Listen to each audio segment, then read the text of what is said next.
क्या आप एक अकाउंटेंट बनना चाहते हैं? तो ये वीडियो आपके लिए बहुत यूजफुल होने वाला है। इस वीडियो में हम बात करने वाले हैं accounting work in office. Video को शुरू से लेकर अंत तक जरूर देखें, काफी नॉलेज गेन होगा। और जो भी कंफ्यूजन था आपका कि मैम अकाउंटेंट वर्क क्या होता है, काफी लोग कमेंट कर रहे थे कि मैम जरूर बताइएगा कि क्या क्या अकाउंट्स का वर्क किया जाता है ऑफिस में। तो मैंने कोशिश किया है वीडियो बनाने का, और ये जो पीपीटी है मैंने डिस्क्रिप्शन बॉक्स में दे दिया है, तो आप वहां से डाउनलोड कर सकते हैं। और कोई भी आपकी क्वेरी है तो आप कमेंट बॉक्स में कमेंट कर सकते हैं। अगर अभी तक आपने हमारे चैनल को सब्सक्राइब नहीं किया है तो जल्दी से सब्सक्राइब करें और बेल आइकन को प्रेस कीजिए सबसे पहले वीडियो पाने के लिए। तो हम स्टार्ट करते हैं। अकाउंटिंग वर्क इन ऑफिस, क्या क्या अकाउंट्स का काम रहता है ऑफिस में। अगर आपका कोई स्किल्स जो आपने अभी तक नहीं सीखा है तो इस वीडियो को देखने के बाद जरूर ट्राई करें उस स्किल्स को सीखने का। सबसे पहले बेसिक ऑफ अकाउंट्स। जब भी आप इंटरव्यू देने जाते हैं किसी भी अकाउंटिंग वर्क के लिए तो सबसे पहले वो देखता है कि आपका बेसिक ऑफ अकाउंट्स कैसा है।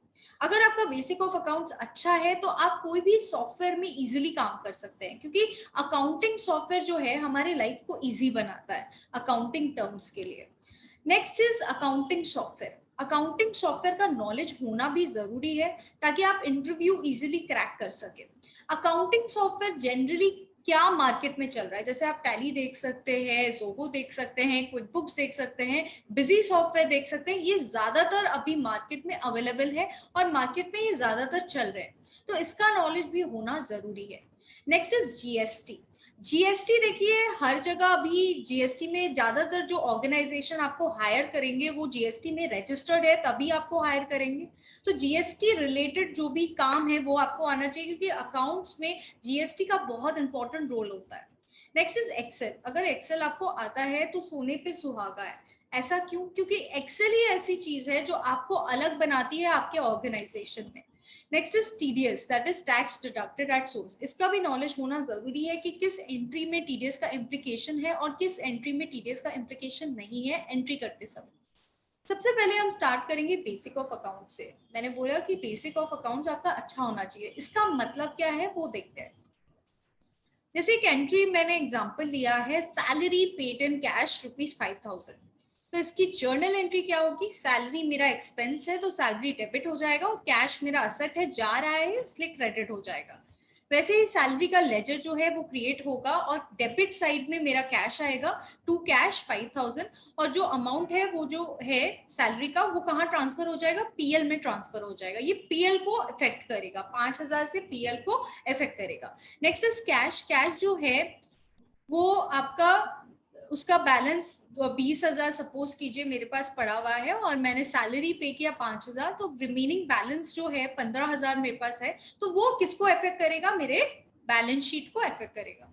तो यहाँ देख सकते हैं ट्रेडिंग में कुछ इफेक्ट नहीं होने वाला है, प्रॉफिट एंड लॉस अकाउंट में इफेक्ट होगा और बैलेंस शीट में मेरा ऑब्वियसली इफेक्ट होगा। ठीक है, तो ग्रॉस प्रॉफिट मेरा 0 है, ग्रॉस प्रॉफिट ट्रांसफर हुआ है पीएल अकाउंट में, और मेरा सैलरी जो है वो पीएल में इफेक्ट करेगा, और जिस कारण मुझे नेट लॉस होगा, जिस कारण मेरा जो कैपिटल है वो कम हो जाएगा। अगर मेरे पास 20,000 कैपिटल है तो 5,000 से कम हो जाएगा, और यहाँ पर कैश जो है मेरा 15,000 हो जाएगा। तो इस तरह से मेरा बैलेंस शीट मैच हो जाएगा। तो आपको इफेक्ट भी पता होना चाहिए, दैट इज ऑल्सो इम्पोर्टेंट। ये नहीं कि मैम मेरे को बेसिक ऑफ अकाउंट्स आता है तो सिंपली जर्नल एंट्री में बोल दूं या जर्नल एंट्री में कर दूं। इफेक्ट, रिपोर्टिंग, ये सारी चीजें पता होनी चाहिए। Next is accounting software. Accounting software का क्या नॉलेज होना चाहिए? सबसे पहले creation of groups and ledger. Ledger create करना बहुत इंपॉर्टेंट है। लेजर किस ग्रुप के अंडर क्रिएट होगा? जैसे सपोज कीजिए मैंने राम से उधार में परचेज किया, तो राम मेरा क्या हुआ? राम मेरा क्रेडिटर हुआ, तो ये सन्ड्री क्रेडिटर के अंदर ग्रुप में आएगा। तो ये नॉलेज होना भी जरूरी है कि कौन सा लेजर किस ग्रुप के अंडर आएगा। Next is transaction. आपको पता होना चाहिए कि पेमेंट में एंट्री करनी है, कॉन्ट्रा में करनी है या रिसीट में करनी है, किस वाउचर में मुझे एंट्री करनी है, उसका नॉलेज होना बहुत जरूरी है। तीसरा चीज क्या नॉलेज होना चाहिए? रिपोर्टिंग का, कि जो ट्रांजैक्शन आप कर रहे हो उसका रिपोर्टिंग कहाँ कहाँ जनरेट होने वाला है, जीएसटी की रिपोर्टिंग कहाँ होगी, बैलेंस शीट, पीएल में क्या क्या इफेक्ट करेगा, ये नॉलेज भी आपको होना चाहिए। शॉर्टकट कीज, देखिए शॉर्टकट कीज बहुत जरूरी है। टैली जो है जितना हो सके आप कीबोर्ड से यूज करिए, ना कि माउस से। तो इम्प्रेशन अच्छा क्रिएट होता है और जल्दी आप ऑफिस में काम कर लेते हो। तो ये सारा जो काम है ये ऑफिस में अकाउंट्स रिलेटेड होता है। Next is BRS। BRS is bank reconciliation statement. Bank reconciliation statement कोई भी सॉफ्टवेयर में, जैसे एग्जांपल टैली में कैसे आपको क्रिएट करना है ये आपको आना चाहिए, ठीक है। कैसे आपका डेट्स मेंशन होगा, ये सारी नॉलेज आपको होनी चाहिए, क्योंकि आपको ऑफिस में इससे रिलेटेड काम आने वाला है। अब हम बात करेंगे goods and service tax. Obviously जो भी आपको हायर करेगा एज एन अकाउंटेंट, जनरली वो तो जीएसटी में रजिस्टर्ड होगा ही। तो जीएसटी रिलेटेड क्या क्या काम ऑफिस में होता है उसके बारे में हम बात करते हैं। सबसे पहले आपको बेसिक ऑफ जीएसटी क्लियर होना चाहिए कि इंट्रा स्टेट क्या है। इंट्रा स्टेट में सीजीएसटी एसजीएसटी लगता है। इंटर स्टेट मतलब एक स्टेट से दूसरे स्टेट में आईजीएसटी लगता है। इनपुट टैक्स क्या है, आउटपुट टैक्स क्या है, आईटीसी क्या है, फॉरवर्ड चार्ज क्या है, रिवर्स चार्ज क्या है, इसका नॉलेज आपको होना चाहिए। मतलब बेसिक ऑफ जीएसटी तो क्लियर होना चाहिए। अगर अभी तक आपका बेसिक ऑफ जीएसटी क्लियर नहीं है तो लिंक प्रोवाइडेड है मेरे डिस्क्रिप्शन बॉक्स में जीएसटी टर्मिनोलॉजी रिलेटेड, तो वो आप देख सकते हैं। Next is reverse charge. किस किस चीजों में रिवर्स चार्ज एप्लीकेबल है वो आपको पता होना चाहिए। रिवर्स चार्ज मतलब रेसिपिएंट टैक्स पे करेगा गवर्नमेंट को।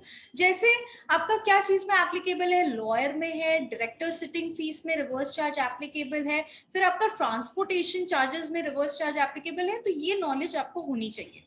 Next is block credit. Block credit मतलब कुछ कुछ चीजों का हमें क्रेडिट नहीं मिलता, तो क्या क्या चीजों का हमें क्रेडिट नहीं मिलता है उसका नॉलेज हमें होना चाहिए। जैसे ब्लॉक क्रेडिट में आपका food and beverages, club membership आ गया, मोटर कार हो गया, ये सारी चीजें।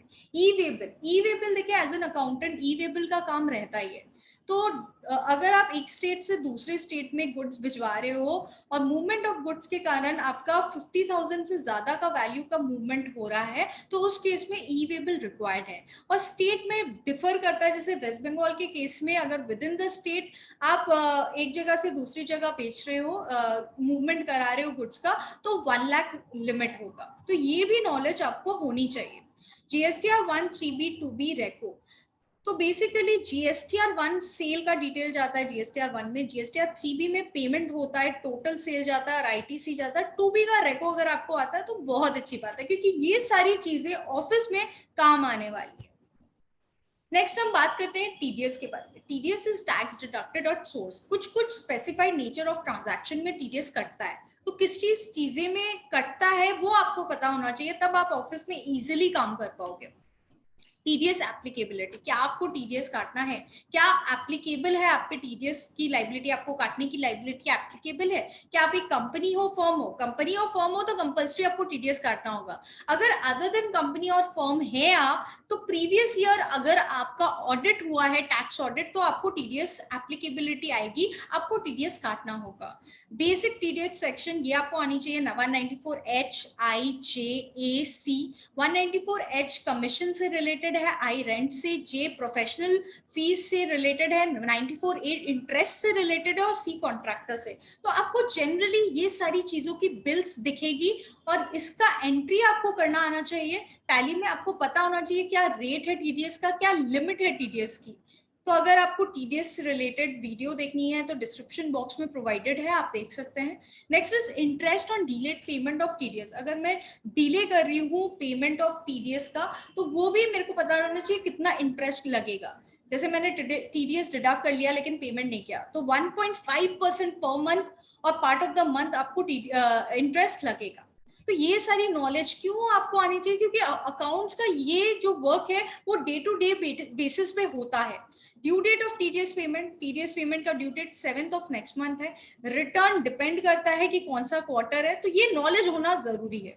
Late fees in case of delayed in payment of TDS. Late fees क्या होगा, अगर मैंने रिटर्न फाइलिंग लेट किया, यहाँ पर पेमेंट नहीं होगा, यहाँ पर आप लिख सकते हैं रिटर्न फाइलिंग, टीडीएस का रिटर्न फाइलिंग।